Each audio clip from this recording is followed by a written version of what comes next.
नमस्कार, आप देख रहे हैं हेडलाइंस न्यूज। दिन भर की ताज़ा खबरों के लिए अभी सब्सक्राइब करें, साथ में बेल आइकन भी प्रेस कर लें। खबरों में आगे बढ़ने से पहले वीडियो को लाइक जरूर करें और अपने दोस्तों के साथ ज्यादा से ज्यादा शेयर करें। और आप किस शहर से न्यूज को देख रहे हैं, कमेंट में जरूर लिखें। गुजरात में विधानसभा चुनाव से पहले प्रदेश सरकार यूनिफॉर्म सिविल कोड का दांव चला है। गुजरात सरकार ने कमेटी का गठन करने का फैसला किया है। इस बात की जानकारी गुजरात की गृह मंत्री हर्ष संघवी ने दी है। उन्होंने कहा कि गुजरात मंत्रिमंडल ने समान नागरिक संहिता को लागू करने के उद्देश्य से समिति गठन को अनुमति प्रदान की। गुजरात की गृह राज्य मंत्री हर्ष संघवी ने बताया कि राज्य मंत्रिमंडल की शनिवार को हुई बैठक के दौरान समिति के गठन के प्रस्ताव को मंजूरी दी गई। इसे भूपेंद्र पटेल के नेतृत्व वाली कैबिनेट की आखिरी बैठक माना जा रहा है, क्योंकि राज्य चुनाव के कार्यक्रम की घोषणा अगले सप्ताह होने की उम्मीद है। तमिलनाडु के महेंद्रगिरी में स्थित इसरो गोदन कॉम्प्लेक्स के हाई एल्टीट्यूड टेस्ट केंद्र में 25 सेकंड की अवधि के दौरान CE-20 इंजन का उड़ान परीक्षण किया गया। भारतीय अंतरिक्ष अनुसंधान संगठन ने बताया कि यह इंजन LV-M3 मिशन के लिए निर्धारित किया गया, जिसके तहत OneWeb इंडिया के एक अगले 36 उपग्रह को प्रेक्षित किया गया। सूत्रों ने बताया कि लंदन स्थित उपग्रह संचार कंपनी OneWeb की इन उपग्रहों को इसरो की व्यावसायिक शाखा न्यूज स्पेस इंडिया लिमिटेड अगले साल की शुरुआत में प्रक्षेपित कर सकती है।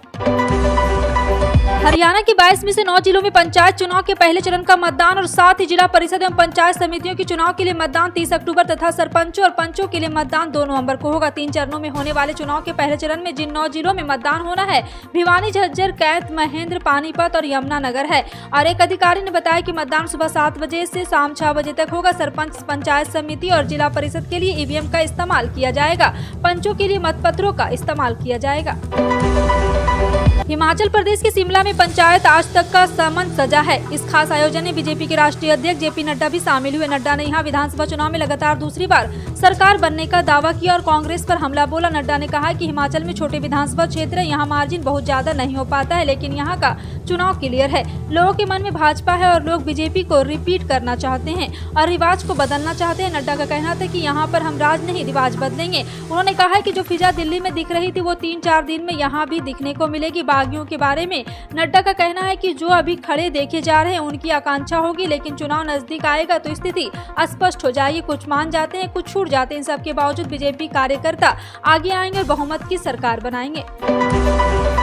इस बात पर कोई दो राय नहीं है कि प्लास्टिक पर्यावरण के लिए खतरा बन गया, लेकिन रोजमर्रा की जिंदगी में सिंगल यूज प्लास्टिक का इस्तेमाल करते ही इससे निजात दिलाने के लिए दिल्ली की रहने वाली डॉक्टर रूबी माखीजा ने एक खास मुहिम शुरू की है, जिसका असर राजधानी तो देखने को मिल रहा है, बल्कि देश भर में इस मुहिम को लोग चलाने के लिए रूबी के फोन कर रहे हैं। इस मुहिम के तहत अब आपको प्लास्टिक का थैला नहीं बल्कि दुकान से कपड़े का थैला मिल रहा है, वो भी किराए पर। डॉक्टर रूबी ने जो पहल शुरू की है उसे विकल्पना मान दिया गया है और इसके तहत दिल्ली में 300 से भी ज्यादा दुकान पर कपड़े से बैग बने रखे गए हैं। ग्राहक के पास अगर बैग नहीं तो वो 20 रुपए देकर इन कपड़ों के बैग को किराए पर ले सकता है।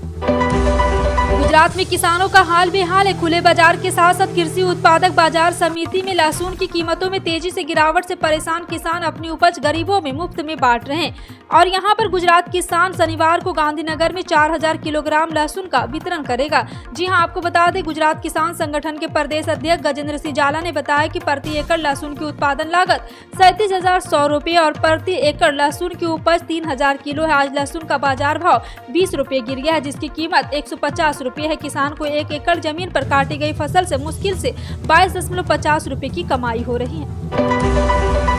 प्रदेश के सरकारी व निजी स्कूल में छात्र फिर से मध्य प्रदेश के राजगान का गायन करेंगे। इसकी शुरुआत 1 नवंबर को मध्य प्रदेश के स्थापना दिवस से होगी। इस दिन से स्कूलों में विभिन्न कार्यक्रम की शुरुआत होगी जो 7 दिन तक चलेगी। यह गायन प्रार्थना सभा में कराया जाएगा। कोरोना महामारी के पूर्व तक सिर्फ सरकारी स्कूल में ही मध्य प्रदेश गायन कराया जाता था, तो स्कूल बंद होने के साथ ही यह गायन भी बंद हो गया और लोक शिक्षण संचालन में मप्र गान का गायन लेकर आदेश जारी कर दिया गया है। इसके अलावा मप्र के जननायक पर आधारित नाटक व अन्य प्रतियोगिताएं भी आयोजित की जाएगी। पश्चिमी क्षेत्र विद्युत वितरण कंपनी ने इस वर्ष की अंतिम लोक अदालत का ऐलान कर दिया है। शनिवार 12 नवंबर को लोक अदालत आयोजित की जाएगी। बिजली कंपनी के अधीन आने वाले मालवा और निमाड़ के 15 जिलों में कुल 44 स्थानों पर लोक अदालत लगेगी। बिजली कंपनी ने घोषणा की है कि शासन से मिली अनुमति के आधार पर लोक अदालत में रखे जाने और प्रकरणों में पुराने बकाये पर छूट दी जाएगी। प्री लिटिगेशन स्तर से प्रकरणों में मूल राशि पर 30% तक छूट मिल सकेगी, साथ ही ब्याज में 7% छूट मिलेगी।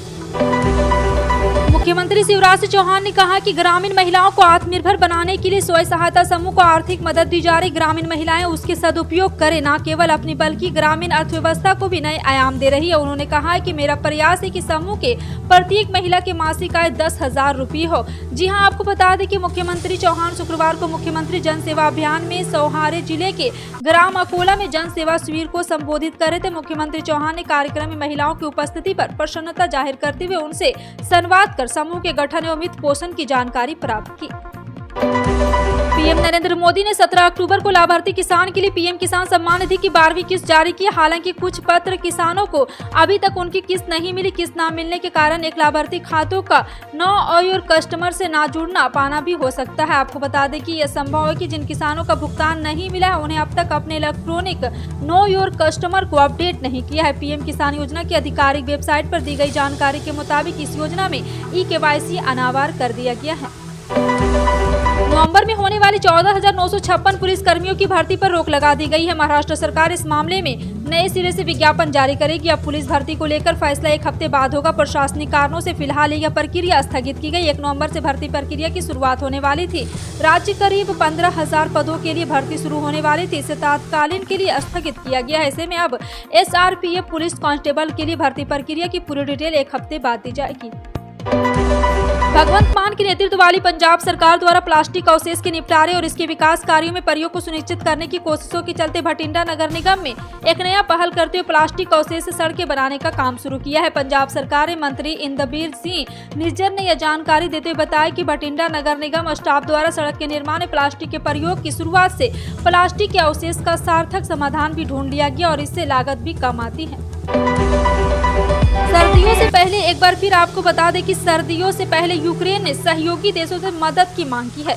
पूर्व बॉक्सर और कीव की मेयर विटाली ने दुनिया से मदद की अपील की। सर्दियों से पहले कंबल कपड़े के साथ ब्लैकआउट से बचने के लिए मदद की गुहार लगाई। यूक्रेन के डिप्टी पीएम ने भी विदेशों में शरण ले चुके लोगों से वापस न लौटने को कहा है। रूस से क्रूज मिसाइल अटैक से यूक्रेन का इलेक्ट्रिकल इंफ्रास्ट्रक्चर ध्वस्त हो चुका है। मारियोपोल समेत कई शहरों में खाने का भयानक संकट खड़ा हो गया है। लोगों को ब्रेड लेने की लंबी कतारों से लगना पड़ रहा है।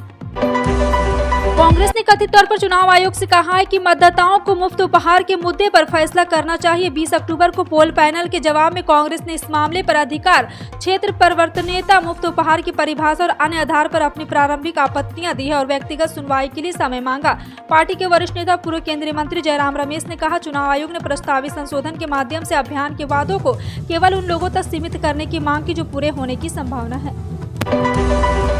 पश्चिम बंगाल विधानसभा में विपक्ष के नेता शुभेंदु अधिकारी ने शुक्रवार को केंद्रीय वित्त मंत्री निर्मला सीतारमण से राज्य सरकार के लिए ऋण आवेदनों को खारिज करने की अपील की है।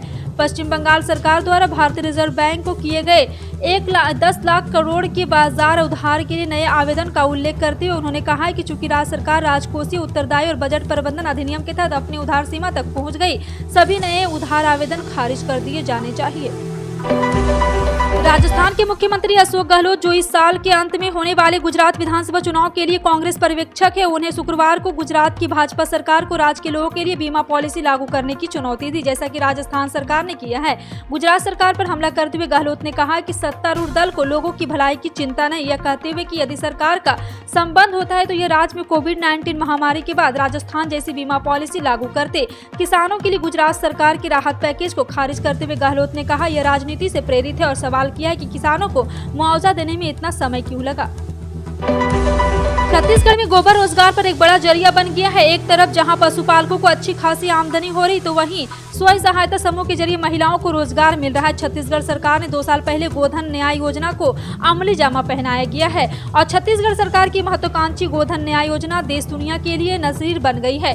देश की कृषि क्षेत्र में छत्तीसगढ़ की गोधन न्याय योजना को एक सफल और मजबूत योजना के रूप में सराहा जा रहा है। गाँव-गाँव के की जा रही गोबर खरीदी और जैविक खाद सतत निर्माण एवं उपयोग से राज्य में जैविक खेती को बढ़ावा मिला है। पहाड़ी राज्यों में ठंड की शुरुआत हो गई, कई जगह हल्की हल्की बर्फबारी भी हो रही। उधर उत्तर प्रदेश, दिल्ली, बिहार जैसे राज्यों में दिन के समय तापमान अभी नॉर्मल बना हुआ है। इस बीच कई ऐसे राज्य हैं जहां पर झमाझम बारिश ने मुश्किल बढ़ा दी है। मौसम विभाग ने बताया कि तमिलनाडु, पुदुचेरी और कराईकल तटीय आंध्र प्रदेश के इलाकों में 29 अक्टूबर से उत्तर पूर्वी मानसून की बारिश शुरू हो गई है। मौसम विभाग ने बताया कि बहुप्रतीक्षित उत्तर पूर्वी मानसून ने शनिवार को तमिलनाडु, आंध्र प्रदेश में दस्तक दे दी है। दिवाली के बाद दिल्ली एनसीआर बढ़ते प्रदूषण के बाद और भी प्रतिबंध लगा दिए। शनिवार को राष्ट्रीय राजधानी क्षेत्र के अधिकारियों को ग्रेडेड रिस्पांस एक्शन प्लान का तीसरा चरण लागू कर दिया गया है। इसके मद्देनजर अब आवश्यक परियोजनाओं को छोड़कर सभी तरह के निर्माण और विध्वंस गतिविधियों पर पूरी तरह रोक रहेगी।